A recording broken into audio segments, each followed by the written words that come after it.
Hello everyone, welcome back to AS and A-Level Biology with Dr. Demi.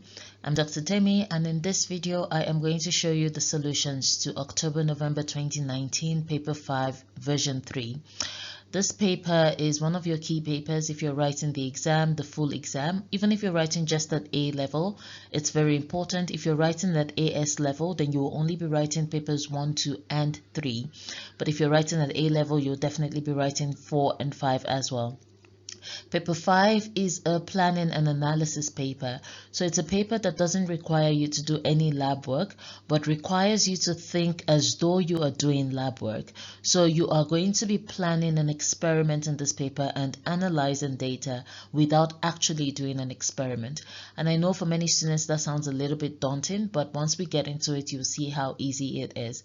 I suggest that if you are practicing for paper 5 and you're going to watch this video to the end, you should get a piece of paper, a pen, and a calculator just in case you need them so that you can go with me as I go through the questions. All right, then let's get into it. So something else that I should mention with paper 5 is that there are usually 2 questions only. The first question usually carries the most marks or more marks than the other one. So the first question is usually about 17 to 18 marks, while the second question is usually 12 or 13 marks.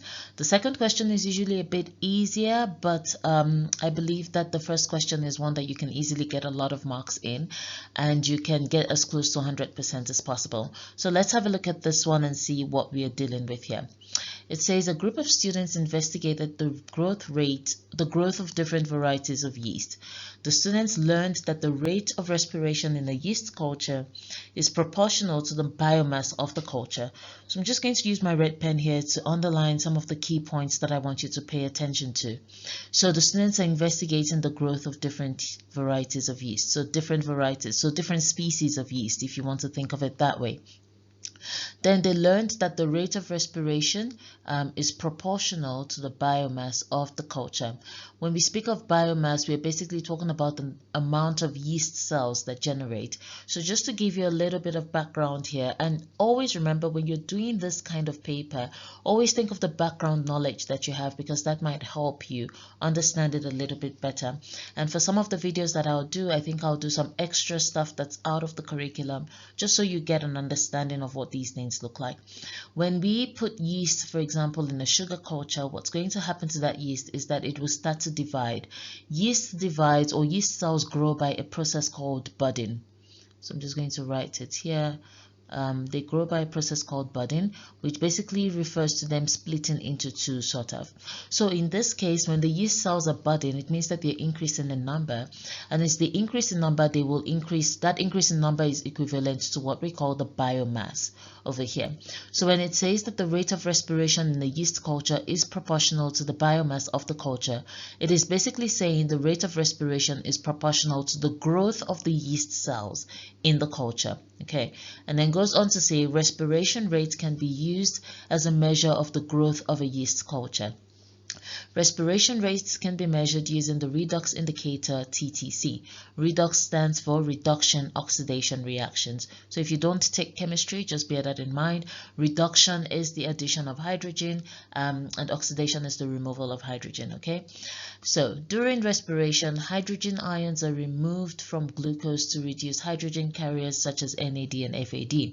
That's a fact of respiration. If you haven't watched the respiration videos, I suggest that you do so. It is chapter 12, I believe. A redox indicator can be used as a hydrogen carrier in experimental conditions instead of NAD or FAD. The color change of the redox indicator can be measured using a colorimeter. The students carried out a preliminary experiment using a redox indicator to monitor the growth of a yeast culture over time. The yeast was grown in a liquid culture in a conical flask as shown in figure 1.1. And then you have this figure here. So I'm just going to explain that to you. When you have respiration, during respiration, you have the reduction of these 2 carriers here, NAD and FAD. And again, I suggest you really watch that chapter on respiration, okay?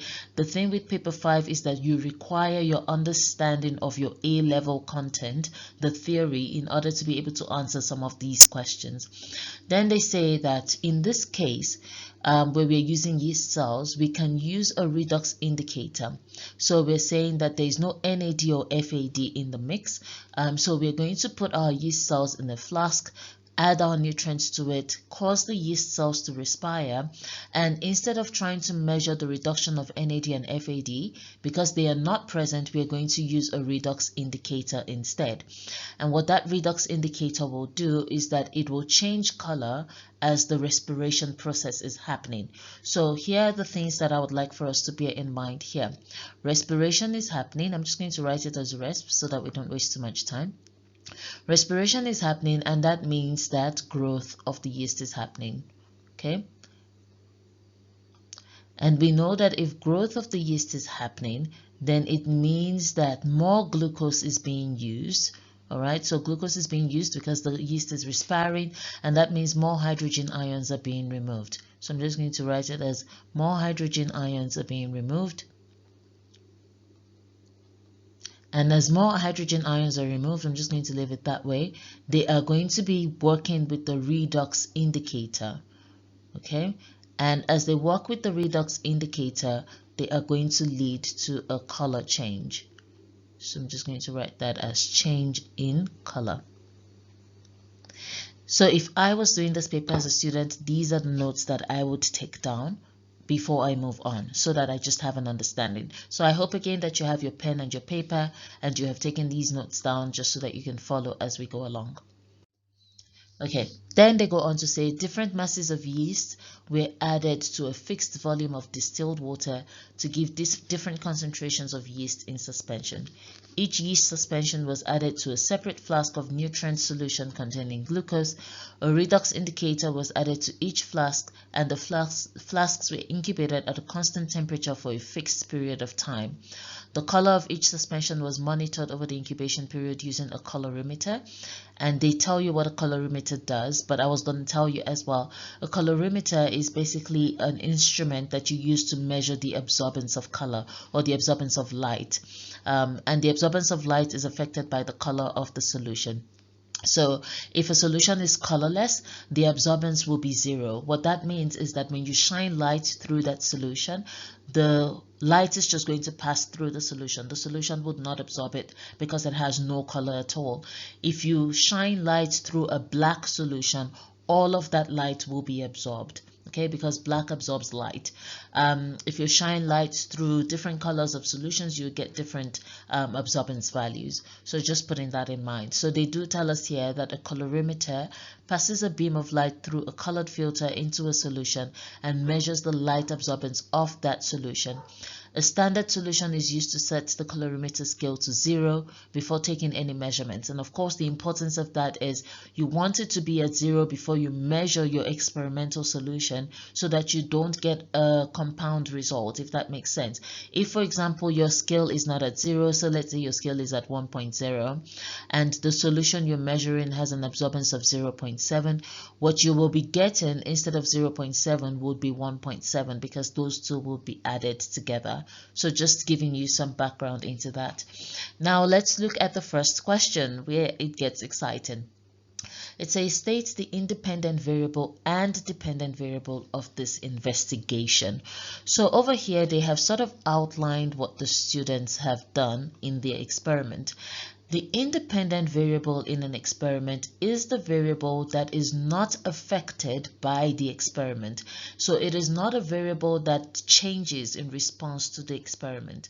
Okay, it is sort of the variable that sets the change for the experiment. I hope that sort of makes sense. So in this case, if we want to think about it, the mass of the yeast over here, the masses of the yeast would be our independent variable because we are adding that into the solution, and whatever we are getting out of it would be the dependent variable because the dependent variable is dependent on the experimental conditions.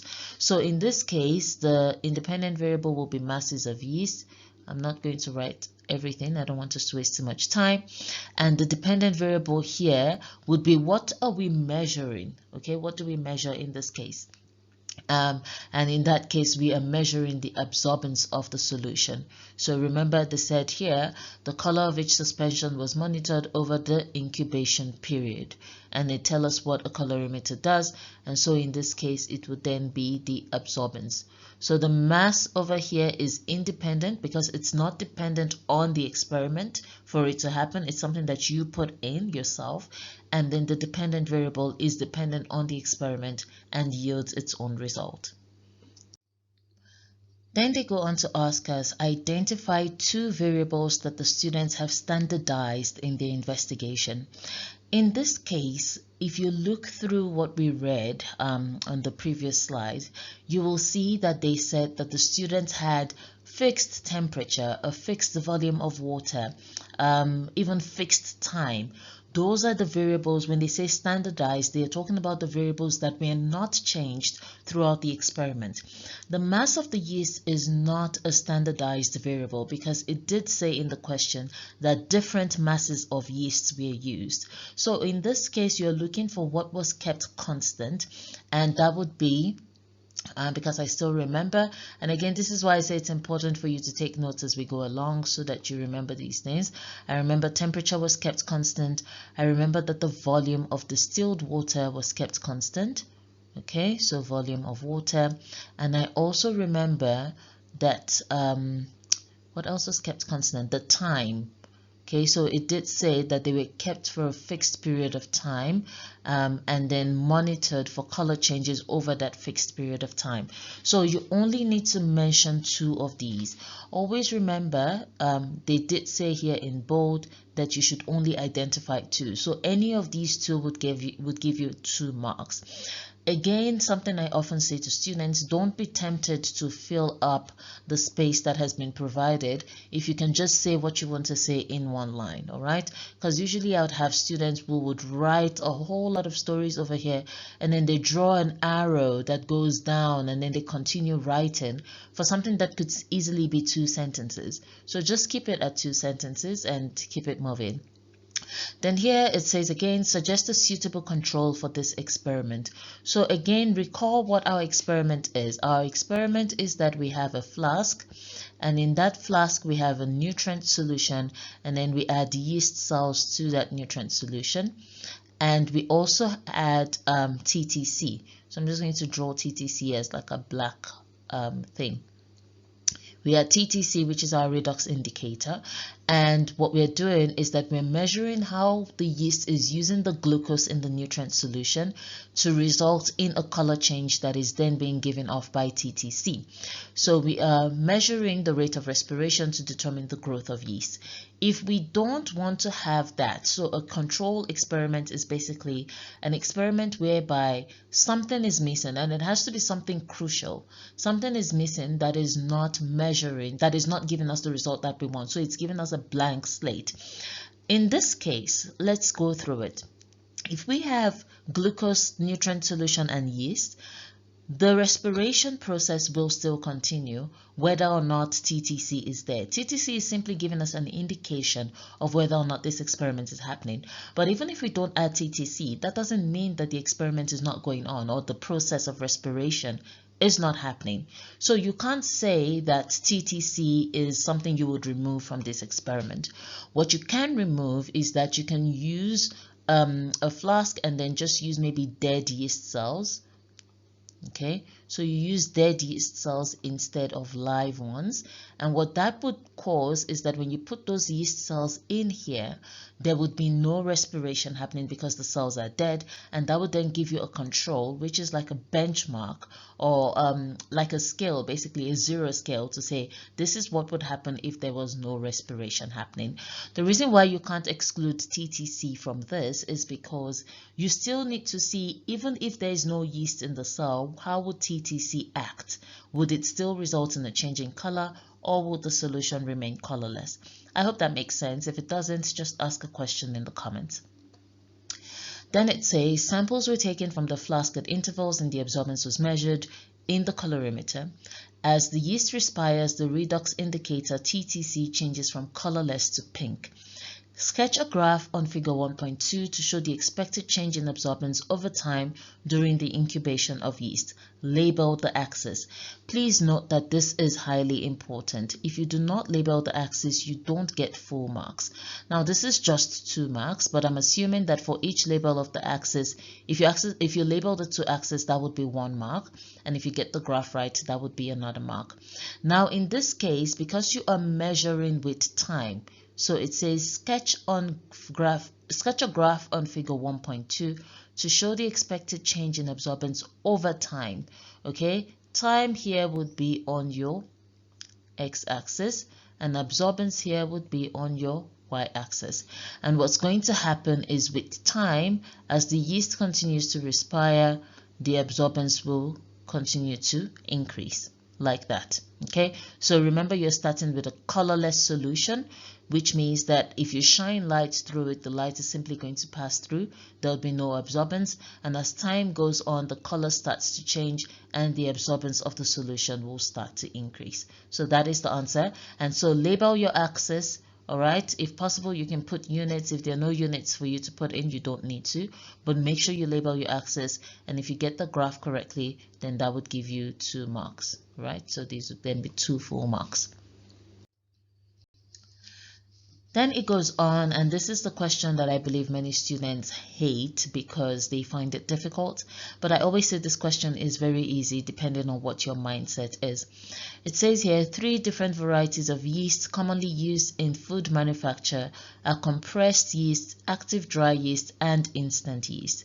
The students decide to compare the growth rates of the different varieties of yeast by measuring their respiration rate. They decided to use TTC as redox indicator. Describe a method that students could use to compare the respiration rates of the 3 varieties of yeast. Your method should be set out in a logical order and be detailed enough to let another person follow it. Now, because of this last part that is often included in the method question, I have read a lot of essays that were not necessary. You don't, just because it says be detailed enough does not mean that you have to write a whole storybook. What it means is that you need to be very clear in what exactly it is you're telling the person to do. So you've already read about the students' preliminary experiment and you know what they did in that experiment.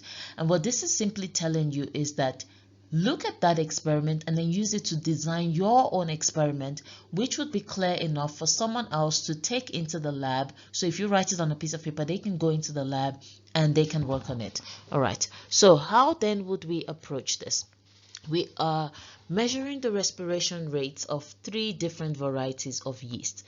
3 different varieties of yeast means that if we are going to compare their respiration rates, which is what the word is here, it says can be used to compare.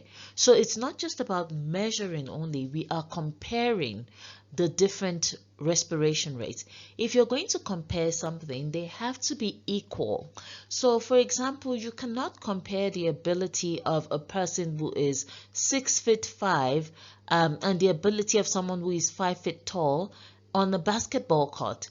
You can't say, oh, this is a fair comparison. You can compare them, but that would not be a fair comparison because they are not equally matched in height. In this case, you can't take different masses of yeast to compare the respiration rates of different varieties. You have to use the same mass of yeast. Okay, so I'm not going to write this out fully, but what I would often say to students is that when they're answering this question, they should use numbers. All right, the question is 7 marks. I didn't copy the whole page because you usually have a lot of space for this question. It's 7 marks, which means they need you to give 7 points. I often tell students to be on the safe side. You can give 8 points, but 7 points would typically be enough. All right, so you use the same mass of yeast. All right, or you can even say same concentration of yeast. I'm just going to write yeast as Y. And you also use the same nutrient concentration, because for example, if you're using the same mass of yeast but you give more glucose to one yeast than the other yeast, then you're already creating an issue whereby the one with more yeast, with more glucose rather, might start to respire more than the other one. So you don't want anything that would affect the results. Okay, so you use the same nutrient concentration. So I'm just going to write nutrient as that, same nutrient concentration. You also use, again, think of the experiment that the students conducted, because you're basically doing what they did, except in this case you are being very careful about the things like the mass and so on. You also use a fixed temperature for all of them. Okay, so fixed temperature, and you can decide on a temperature range, because again you're measuring the experiment and you're comparing different rates, so you can try to say, okay, well, what temperature range would be perfect? So it might be, maybe you want to use 30 degrees or something, that would be fine. Okay, but you don't have to state the temperature if you were not given an idea of the temperature in the question. It's okay for you to simply say use the same temperature or keep the temperature fixed, and that would be fine. All right, let's see, what else are we doing? When we use the fixed temperature, we also need to, then you can say same mass of yeast, same nutrient and glucose concentration. Then you can say here, add the yeast to the add yeast to nutrient solution. Okay, and as you can see, writing with a mouse is not my strong suit. Add yeast to nutrient solution. Okay, incubate at fixed temperature, so this should actually come before that, but that would not be a train smash. And then you add your TTC, okay, which is your indicator. You add your TTC, and in this case you then keep or incubate for a fixed period of time, and you can specify the time. So you can say incubate for 1 hour, for example. Incubate for 1 hour, and then take samples at intervals. So maybe take samples at 5-minute intervals. Take samples and measure with colorimeter at 5-minute intervals. Okay, I'm not going to complete that. Just going to write measure colorimeter. All right, at 5-minute intervals. And then you can also say, for example, like I said, you can go maybe up to 8 or 9. You can say repeat experiments 3 times, so that you can have some, you can have triplicate data basically for good comparison. So repeat twice. And please don't write in shorthand like I'm doing. Make sure you write your sentences out clearly. You can also go on here to say something like use gloves. All right. Use gloves to avoid irritation, or wear a mask. That's usually 1 mark for most of the questions that you would get. So I always tell students, always make sure that you include that when you write out this experiment. But look at what we have done. And this is where students usually get stymied, because they say, I don't know how to answer this question. This question is not hard. Always just look at what the experiment has given you and what you're being asked to do, and modify that to create your own method. For 7 points, you only need to write 7 things, but I recommend going up to 9, and if you have room, maybe go up to 10. But always make sure you write very clearly, and don't write stories. Don't write a whole long 2-page essay. You need to write a method that's easy to follow. So if they say your method should be easy for someone else to follow, then you simply need to outline that method clearly so that the person can understand it. Okay, let's move on from that one. Then it goes on to say, the students found that compressed yeast gave the highest rate of respiration. So remember, we tested 3 different, or you planned an experiment for 3 different types of yeast. You planned for compressed yeast, active dry yeast, and instant yeast. In this case, compressed yeast gave the highest rate of respiration.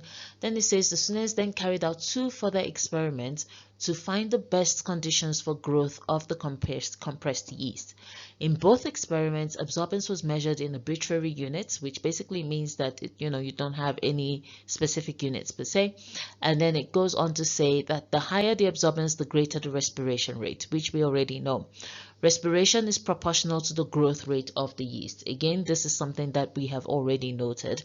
In the first experiment, they investigated the effect of changing pH and incubation time at a constant temperature of 30 degrees, and these are the results that they got. So if you look there, what they have done is, first of all, they took the 3 different yeasts that you have set out, you planned the experiment, and those 3 different yeasts were studied. It was the same mass of yeast, same temperature, same volume of nutrients and glucose, same everything, okay? And then you measured what happened in the colorimeter.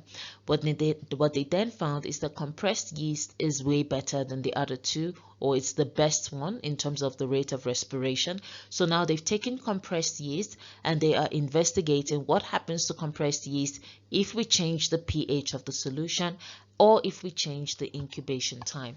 And as you can see here at pH 6, this is compressed yeast.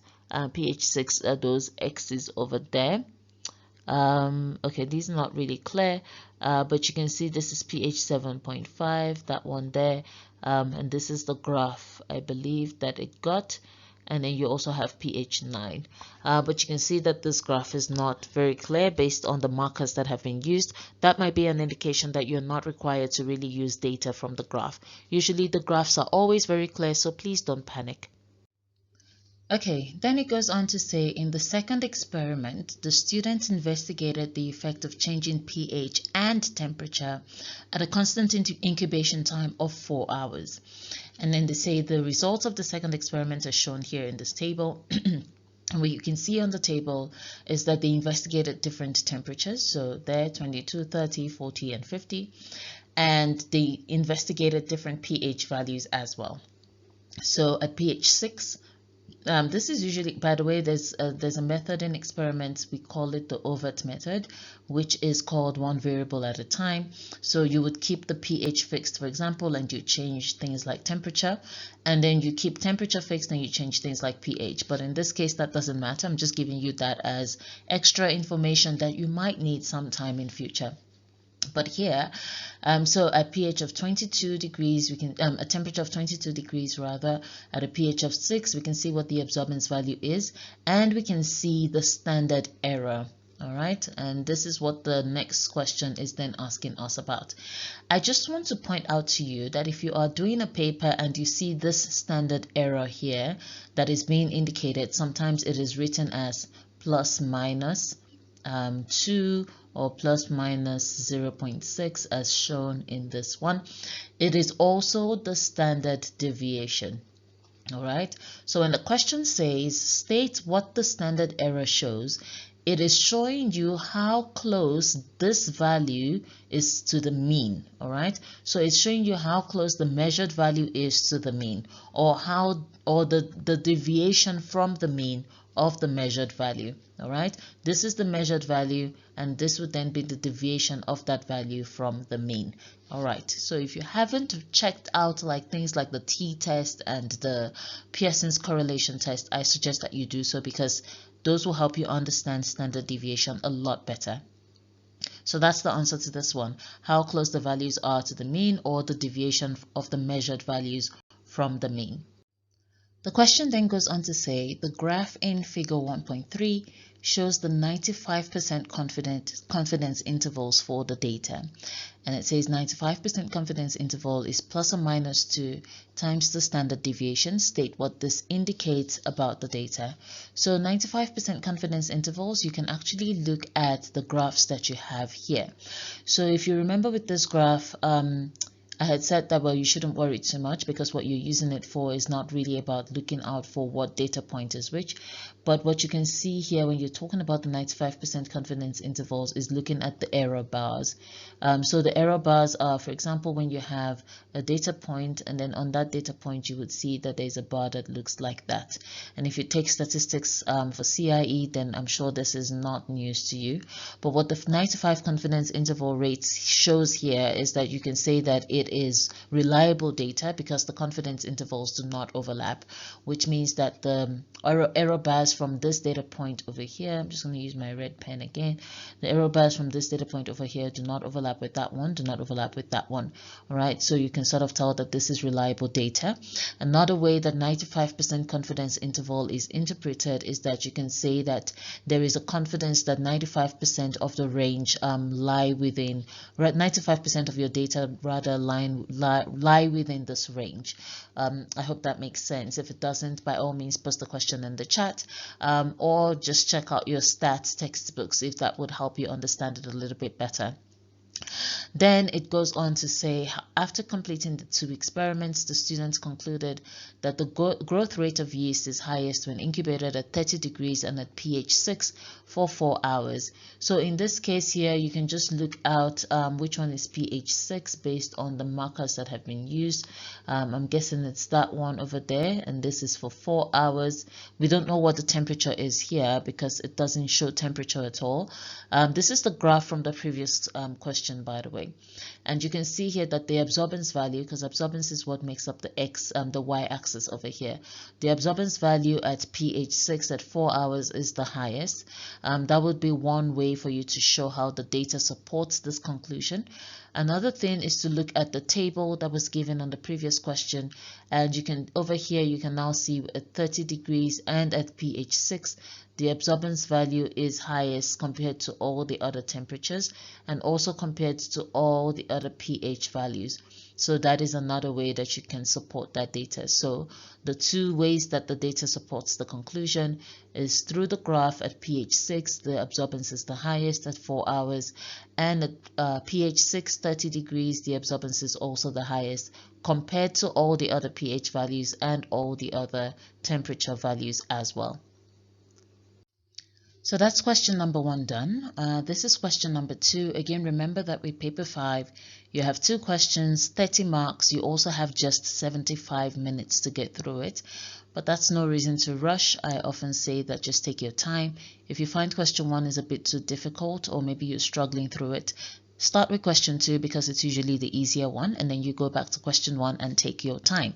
But if there are parts of question 1 that you can answer very quickly, I suggest that you do so and then come to question 2 and go back to whatever difficult one you encounter in question 1. But whatever method you choose, try as much as possible to perform really well on this paper because it is one of the easy papers. I know my students hated it with a passion when I said that, but I do believe this is one paper where you can get close to 100%. That is paper 5. So let's look at question 2. Populations of European ash trees, Fraxinus excelsior, are susceptible to a chronic tree disease called ash dieback. Since 2012, this disease has spread through Europe, causing large-scale loss of woodland. Ash dieback is caused by a fungal pathogen. If I was taking this paper, I'll just take note of that. Okay, I don't know if it would be important, but it seems like it would, so I'll just take note. Then it says symptoms include stem lesions, death of growing shoots, and wilting of leaves. To limit the spread of the disease, 693 hectares of ash woodland were cleared in the UK between 2012 and 2015. Clearing the woodland involved uprooting the trees and burying them. Table 2.1 shows the numbers of new cases of ash dieback in a variety of different environments in the UK between 2013 and 2015. So you can see different environments there. Woodland, you can see in 2013 it was 18, and by 2015 it was 56. So that was an increase in trend. So I mean, if you're just feeling like you want to take note of that, you can just put it down there. In plant nurseries, it seems to be a decrease in trend. In private gardens over here, well, there was an increase and then a decrease, so I'm just going to do it that way. In farmland, it is a decrease in trend. And in roadside, by roadside, it's an increase in trend.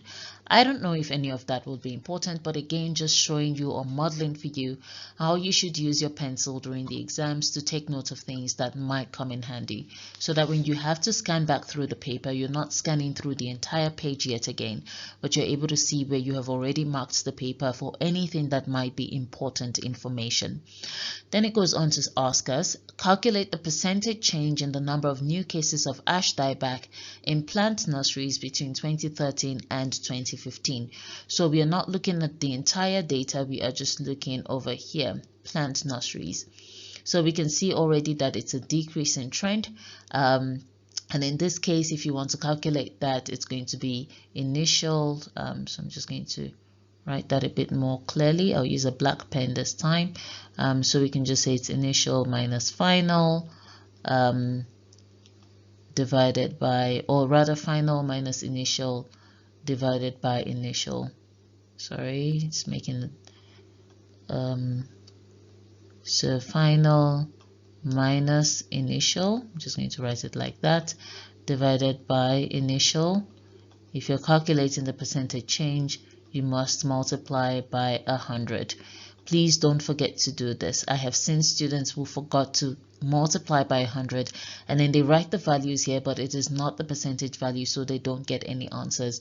Also, just to let you know that this is 2 marks. It says show your working and give your answer to the nearest whole number. So since it's 2 marks, I'm not saying you have to write the formula, you just need to show your working. And in this case, your working would be the final one, which is 5 minus 16. Okay, again divided by 16 times 100. All right, so I hope you have your calculator with you. So it's 5 minus 16, and if we divide that by 16 and we multiply that by 100, we are going to get 68.75. But please pay attention to what the question has asked you. It says show your working and give your answer to the nearest whole number. Students often make this mistake because they don't read the entire question. They're too excited. Please always read what the recommendation for your answer is so that you don't lose marks. The nearest whole number in this case would be 69 because we just need to approximate. So that would be minus 69%. And it's okay if you put the minus here because again we have established that it is a decreasing trend, and so saying minus 69% would be fine. Okay, even if you write just 69%, I believe that you'd be okay, but you can always put minus 69% in this case. The question now goes on to ask, describe and explain. So please take note of this. And when you're doing your CIE paper, you will see that some of these things are written in bold. Please, that means that it is important, because I have had questions like this where students spent the whole question describing and did not explain, or they explained and did not describe. And yes, they might have written, say for example, this is 3 or 4 marks. They might have written all the 4 points, but there was no way they were going to get full marks because the question specifically said describe and explain. So to describe, and this is a verb that you need to understand, these 2 verbs in particular, because I find that students tend to conflate them and not get them right. If you are describing, you are simply looking at whatever you have been given, be it a table or a graph, and you're saying, what can I see by looking at this table or graph? So in this case, describe and explain the differences between the changes in the number of cases of ash dieback from 2013 to 2015 in the environments shown in table 2.1. And I've put the table here again. So now let's look at this. What can we see if we are describing? There is an increase. Again, remember when I did the whole trend where I said, oh, this is an increasing trend, this is a decreasing trend. That makes sense in this question because now it becomes useful for you to quickly glance back and say, oh, okay, this is what I see. You can see that there is an increase in the cases, in the number of cases of new cases of ash dieback in woodlands between 2013 and 2015. You don't need to write the years when you're answering this because it's already been specified. So you can say there's an increase in number of cases in woodland areas, there's a decrease in plant nurseries, and there's an increase in farmlands as well. So you can actually put these 2 together, that there's an increase in farmland and in roadside and woodland in number of new cases, and there's a decrease in plant nurseries and in farmlands. okay? The trend in private gardens is not very clear. That is describing. You've just said, you basically put into words what you can see from the table. Now, explain means tell us why this is. For example, why does woodland have an increase in number? For this, you can go back to the question and say, what does the question tell me? In the question, they had stated that they would uproot the trees and then bury them. You can then say by burying them, they are actually giving room for the infection to fester in the soil. And remember, this was done in woodlands, okay? So that means that it causes an increase in cases in woodlands because the infection is festering in the soil. You can also then refer to roadsides and say there's an increase in roadside infections because roadsides are public areas that might not be easily manageable, and also it's a wild area. Roadsides are not places where you typically deliberately cultivate what is found there. So that might be another example that you can use. You can say in plant nurseries are easy to control because they are maybe nursed on a daily basis, and as a result it is easy for whoever is managing a plant nursery to be able to get rid of new cases of ash dieback and prevent their return. All right, so these are some of the examples of explaining. So explaining means thinking about why what you can see in the table is occurring. Describing means looking at the table or the graph you've been given and stating in words what the trend is showing you. I hope that answers this question clearly. Okay, let's look at this one. I believe this is the last question, sort of. It says here, it was noticed that in all woodlands affected with ash dieback, there were some trees that were not affected. Investigations were carried out across Europe to identify the genes responsible for tolerance to ash dieback using a range of techniques, including microarrays. If you haven't watched the video on microarrays, please do so. I have already put it up so that you can understand how it works. Using the results of this research, scientists hope to be able to replant forests with ash trees tolerant to ash dieback.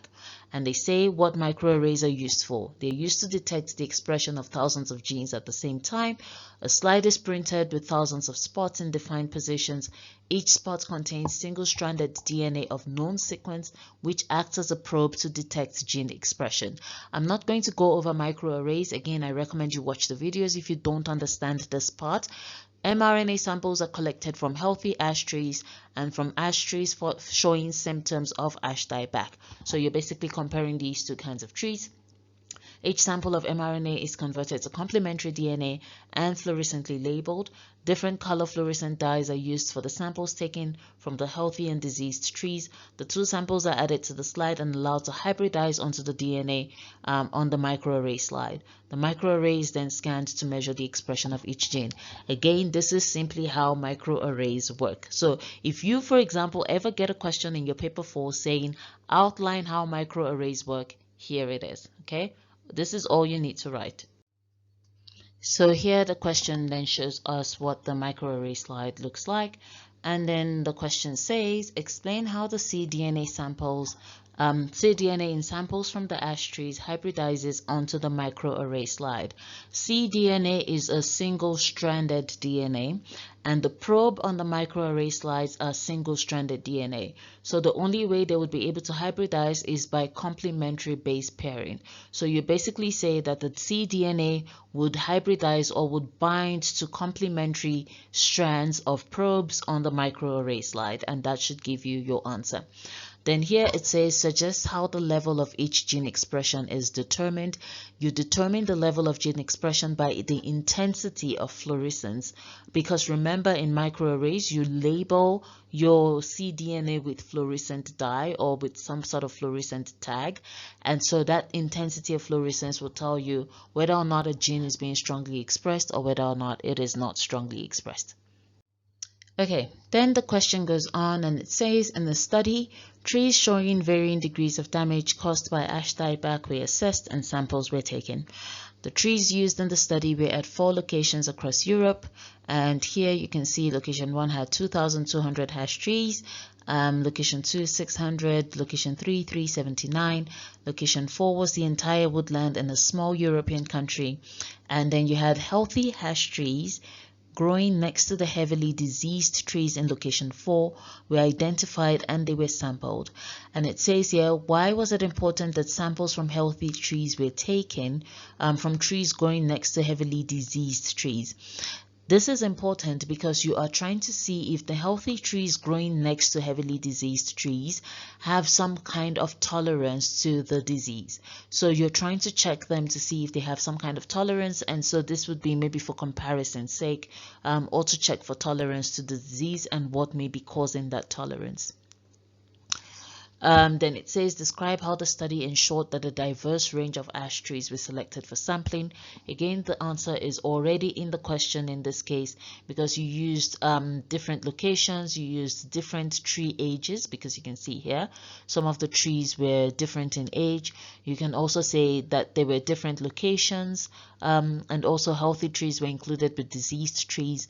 For this, you simply need to state 2 things, all right? But already we have sort of identified about 3 or 4 things. So different locations, different years of trees, that would be sufficient for you to get full marks here. So it says the scientists who carried out the study assessed the degree of damage caused by ash dieback in each tree using a 6-point scale as shown in this table. Then it says, suggest why a numeric scale was used to record the degree of damage to the trees caused by ash dieback. In this case, the reason why you would use a scale like this is so that it is easy for you to compare your data. If you remember from the previous slide, it was saying we had 14-year-old trees and maybe like 16 of them were sampled, or 96 of them were sampled, or 100 of them were sampled. It would be hard for you to easily compare that level of data where you have 116, because again, they are not even constant. It's not a consistent number that was selected for all the different locations. You selected different numbers of trees in each location, and there were different years of trees, so it would be hard to compare. So the easiest way to compare in this case is to use a numeric scale such as this one, where you sort of normalize your data to say, well, if it has little damage, just allocate it as 0 irrespective of the location it might come from. Or even if you're doing it by location, it still makes it a lot easier for you to be able to compare your data. Then I believe this is the last question, or well, close to, yeah, this is the last question. It says the samples collected in the study were analyzed using microarrays. The scientists found that there was a variation in one nucleotide location in the ash genome. This nucleotide variation was correlated to the tolerance of ash trees to ash dieback. Table 2.3 shows a comparison of the base sequence of part of the genome of the European ash tree, showing either low or high tolerance to ash dieback, together with the base sequences of the same part of the genome from other parts of the ash tree and their tolerance level. So let's look at this. It says tolerance to ash dieback, it's low, and then all of these ones have high, and these are the base sequences. State which base is associated with tolerance to ash dieback. Now this is very easy. What you can just do is, I usually read bases in 3s because that's how you do it in protein synthesis anyway. And so what happens here is you just need to see, just split them in 3 and see where the similarities or changes are. All right, so let's see. So now let's look at this. All of these have TTG, so that's fine. All of these have AAA, that's okay. But when we get here to the last 3, you can see that all the ones with high tolerance have guanine over here, while this one has adenine. So that suggests that guanine is the base associated with high tolerance. So here you just write guanine. And then the very last question, suggest how a change in one nucleotide could result in a change of tolerance to a pathogen. And in this case, you know that when you have a change in a nucleotide, you can have what we call a mutation. And when there's a mutation, that can result in a different formation of a protein that then results in a different expression of the gene. So that is it. This is quite a long video. This is about 48 minutes, I believe, but I hope that you found it helpful, and I hope that you walked through it with me, and I hope that this sort of makes you feel a little bit more confident about approaching your paper 5. All right, then I will leave you to it, and I hope you enjoy your studying. Good luck with the upcoming October-November exams. Goodbye.